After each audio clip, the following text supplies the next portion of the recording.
नमस्कार, मैं आचार्य अनुपम जोली।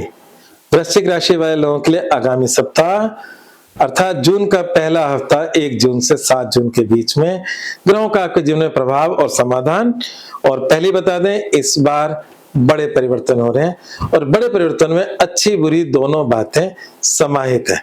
तो चर्चा कर लेते हैं उन बड़े परिवर्तनों की। उन सबसे पहले चंद्रमा की बात कर लेते हैं। चंद्रमा डे टू डे की बात करता है, प्रत्येक दिन की बात करता है। वो बताता है कि हमें किस दिन हमारा मस्तिष्क ठीक रहेगा, किस दिन नहीं रहेगा, किस दिन हम खुश होंगे, किस दिन हम दुखी होंगे, तो किस दिन किस चीज की अधिकता होगी, किस दिन किस चीज का अभाव होगा। तो जो प्रत्येक दिन की कहानी है चंद्रमा की, पहले चंद्रमा को देखते हैं, फिर हम बड़े परिवर्तनों की बातें करेंगे। तो सबसे पहले चंद्रमा की देखते हैं। तो चंद्रमा आपकी राशि में उपस्थित है सप्ताह की शुरुआत में, जो कि बहुत पॉजिटिव है, अच्छा माना जाता है। और यहां से इसका परिवर्तन पूरे हफ्ते में चतुर्थ राशि मतलब कुंभ राशि तक जाएगा। तो चंद्रमा का सफर आपकी राशि से होते हुए आपकी चौथी कुंभ राशि तक रहेगा, जिसमें अशुभता या जिसमें तनाव या जिसमें रिस्क कौन सा है, मैं रिस्क को बार बार क्लियर कर देता हूं। चंद्रमा मन का कारक है और आज की डेट में भागती दौड़ती जिंदगी में ऑनलाइन फ्रॉड और इस तरह की बातें होती है। कभी कभी जल्दबाजी के अंदर हम निर्णय नहीं ले पाते और अचानक से कुछ एग्जीक्यूट हो जाता है और वो हमारे लिए नुकसान का हो जाता है।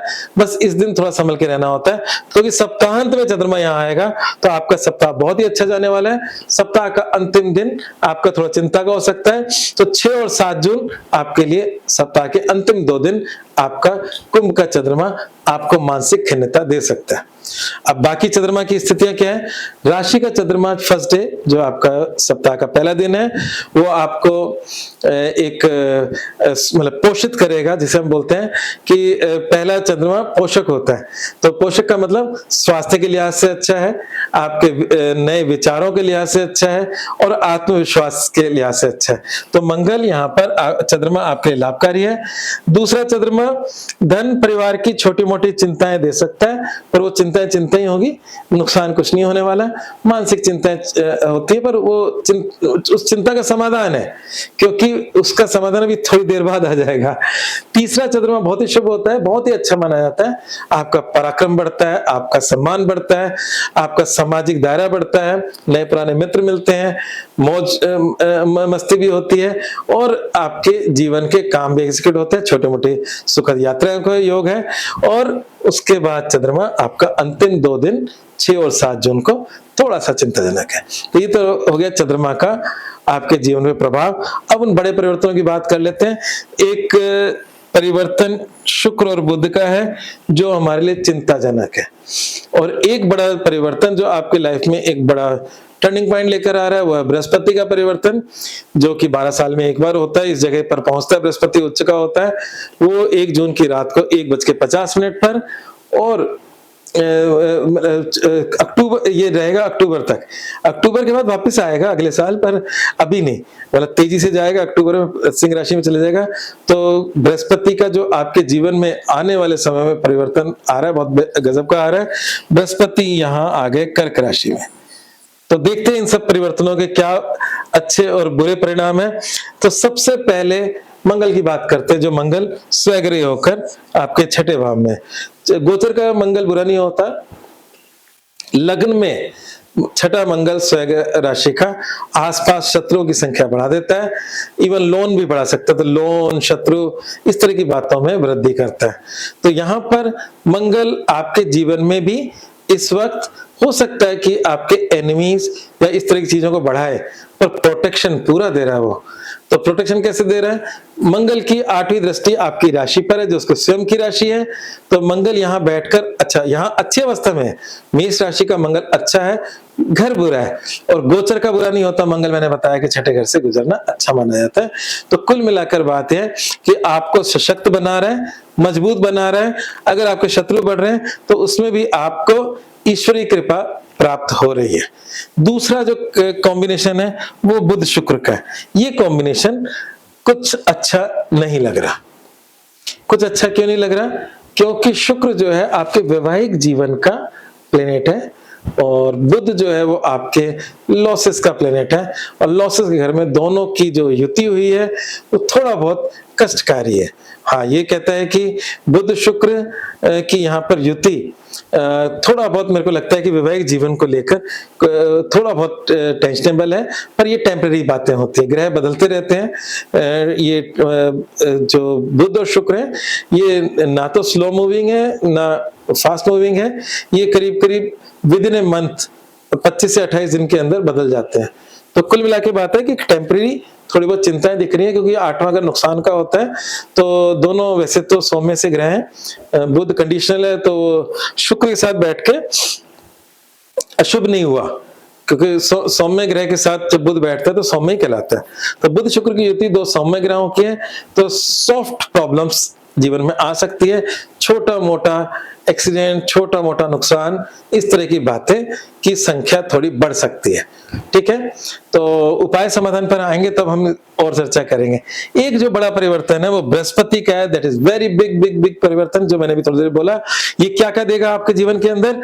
ये बृहस्पति आपको कॉन्फिडेंस देगा, सम्मान देगा, स्वास्थ्य देगा, अपने जीवन के अंदर परिवर्तन की बात करेगा।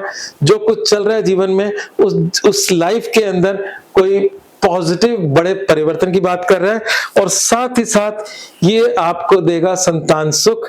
जो पति पत्नी संतान के लिए इस समय प्रयासरत है और कुछ टेक्निकल रीजन से उनको दिक्कतें आ रही हैं, तो उनके जीवन में संतान का सुख बृहस्पति देगा, शिक्षा का सुख देगा उच्च का बृहस्पति, हायर एजुकेशन और कॉलेज शिक्षा दोनों में, और कंपटीशन एग्जाम के अंदर रिजल्ट्स पॉजिटिव लेकर आएगा, इसमें मुझे कोई शक नहीं है। तो स्वास्थ्य, शिक्षा, संतान, इन सब चिंताओं से आपको मुक्त करने के लिए बृहस्पति आया है। और जो लोग आध्यात्मिक उन्नति करना चाहते हैं उनके लिए भी ये गोल्डन पीरियड है। आध्यात्मिक उन्नति भी देगा, धार्मिक उन्नति भी देगा, आध्यात्मिक उन्नति भी देगा। साथ ही साथ जो लोग शेयर मार्केट से जुड़े हुए हैं उनके लिए भी ये बृहस्पति हेल्प करेगा। फिर मैं कहूंगा शेयर मार्केट क्योंकि एक रिस्की मार्केट है, इसके लिए ज्योतिषी के इस योग से आप प्रभावित होकर अगर आप करते हैं और कल को कुछ होता है तो उसमें हम इसलिए जिम्मेदार नहीं होंगे। कारण ये है कि मैं उसको प्रमोट नहीं कर रहा, पर बृहस्पति हेल्प जरूर कर रहा है, इसमें कोई शक नहीं है। तो रियल प्रेडिक्शन तो यही है कि वो हेल्प कर रहा है, परंतु हम मना क्यों कर रहे हैं? रिस्क आपने उस पर लीजिएगा, क्योंकि आपकी जन्म कुंडली में अगर लॉस की दशा है तो हम उसे नहीं बदल सकते। तो ये जो है अरबों करोड़ों लोगों के लिए ये बिल्कुल सत्य है जो मैंने बोला है, पर आपकी इंडिविजुअल कुंडली में क्या लेखा जोखा है उसको जाने बिना हम पूरे कार्य नहीं कर सकते।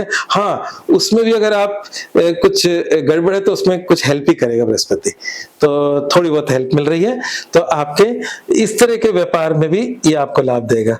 तो कुल 100 बात की एक बात यह है कि जो बृहस्पति का परिवर्तन हुआ है, जो 1 साल से आपके अष्टम में बैठा था, वो परिवर्तन आपको एक स्ट्रॉन्ग कॉन्फिडेंस देके जाएगा।